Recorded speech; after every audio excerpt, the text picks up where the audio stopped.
Hello everyone, this is Erik, the Asian movie enthusiast, and this is my review of City Hunter, a Japanese action comedy from 2024 that's based on the manga of the same name. Now there was an anime series back in the day, and there have already been some other live action adaptations as well. The Jackie Chan film from 1993 sticks out, as well as the Korean television series from 2011. Now full disclosure, I am unfamiliar with the source material as well as the anime, but I have seen both the Hong Kong and Korean versions. Now in present-day Shinjuku ward, Ryo Saeba, played by Ryohei Suzuki, works as a sweeper.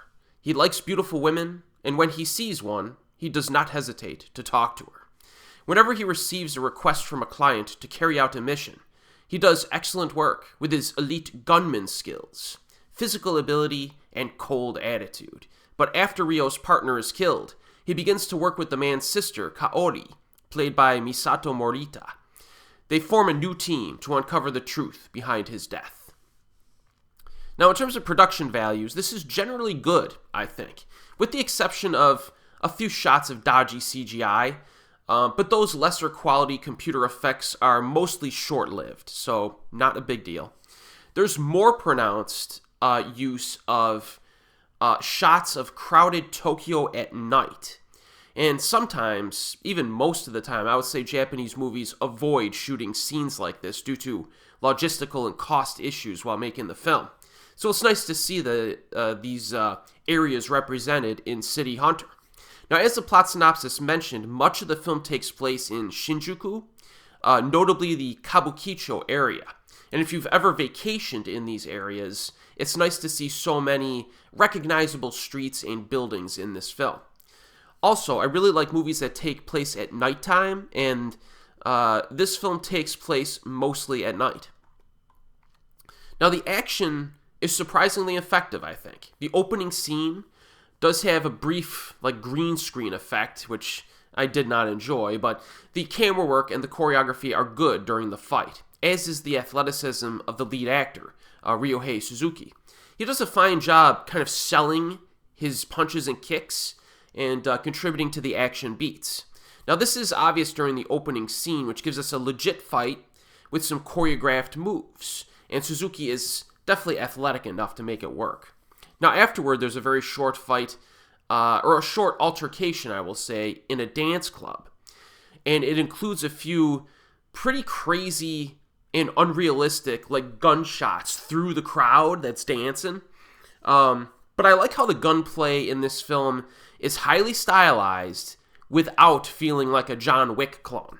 We've had a bunch of John Wick clone movies over the past decade, but City Hunter has its own style during the shootouts. There is less of that close-range shooting and fighting, and more distant shooting, kind of like more traditional gun battles, but highly stylized.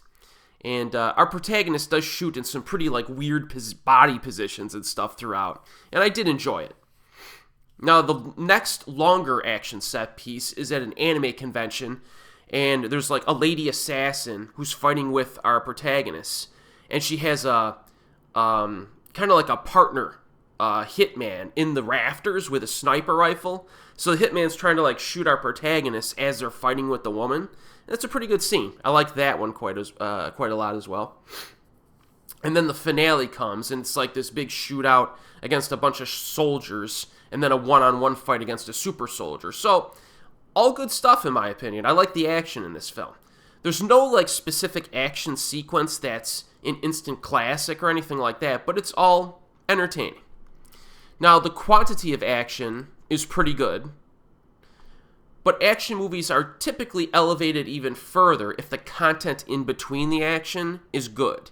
Now, the comedy in City Hunter is pretty lowbrow stuff. Basically revolves around our protagonist constantly gawking at women and hitting on them.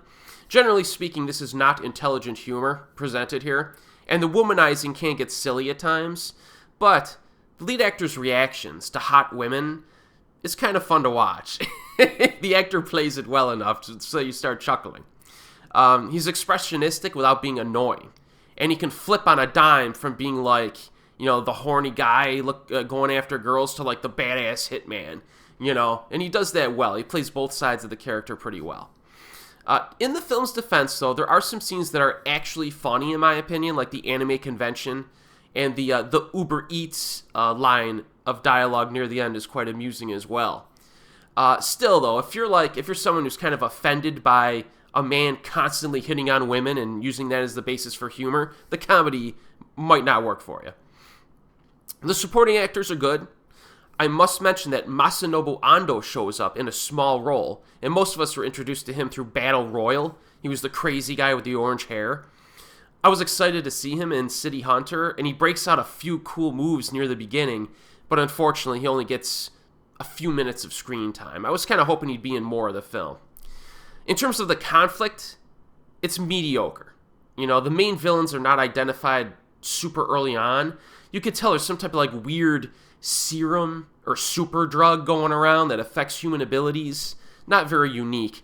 I have no idea how similar this is to the manga, by the way, but I do think this film has enough action and amusing comedy to compensate for like the run-of-the-mill story. So I enjoyed City Hunter. It's nothing great, but it is sufficiently entertaining. It's fast-paced, and I recommend it. It's currently available streaming on Netflix. And as always, I'll see you next time.